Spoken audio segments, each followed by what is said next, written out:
Hello and welcome. Deputy Head of the Transitional Sovereignty Council Malik Aqar arrived in Cape Town yesterday as part of his African tour. Aqar met with former South African and African Union President Thabo Mbeki and briefed him on the developments in Sudan.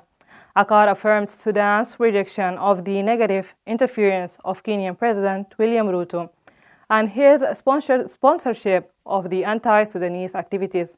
Aqar added that the meeting discussed Sudan's restoration of its seat in the African Union under the new leadership, and the President Thabo promised to communicate with all relevant parties. The Security Council's chronology condemned the rapid support seizure of more than 60 United Nations peacekeeping force, the kidnapping of 8 vehicles, and the looting of the UNICEF logistic convoy of 8 vehicles and 2,800 liters of fuel. Council member condemned all forms of violence against the UN staff and civilians and called for the rapid support to be held accountable. He called on the Council to return the fuel tanks to the UNICEF immediately. They also called on all parties to enable the force to fully carry out its tasks without any intervention, including providing support to the joint verification mechanism. Minister of Commerce and Supply Omar Ahmed chaired the delegation of Sudan participating in the 57th session of the Economic Committee of Africa and the Conference of the African Ministries of Finance and Planning, held in Addis Ababa from 12 to 18 March under the slogan promoting the implementation of the African Continental Free Trade Area Agreement to discuss and propose strategic actions and planning to create a free trade zone.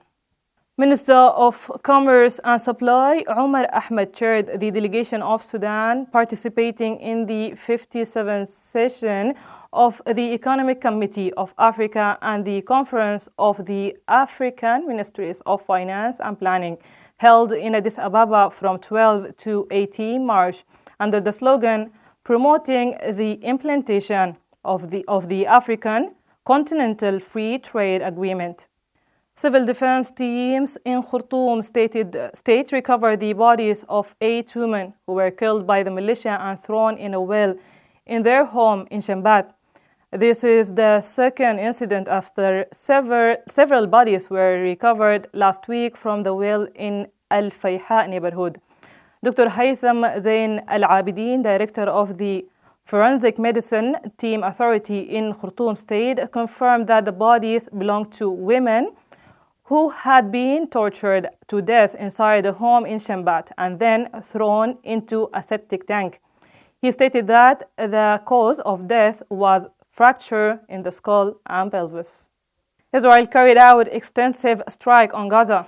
Defense Ministry Israel Katz declaring tonight we return to our fight in Gaza. Hamas accused Israel of overturning the nearly 2-month-long ceasefire agreement and putting the captives in Gaza at risk of the unknown fate.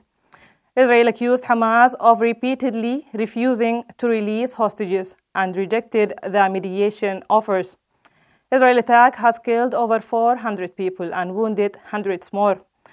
According to Gaza Health Ministry, a doctor told the CNN the scene at one Gaza City hospital were nothing close to anything I have experienced before, and that the majority of cases she had seen were children. At least 50,000 people have been displaced in South Sudan since February as President Salva Kiir and First Vice President Riek Machar clashed in the northwest, a UN agency said. Tensions have been mounting in another country, Upper Nile State, between Kiir and Machar forces, threatening the undermine of a fragile peace-sharing agreement. The violence is putting an already vulnerable communities at greater risk and forcing the suspensions of life-saving services. Antea Kiki, an official of the OCHA in South Sudan, has said in a statement. This was your today's news summary by Sniper TV. Thank you for watching. Goodbye.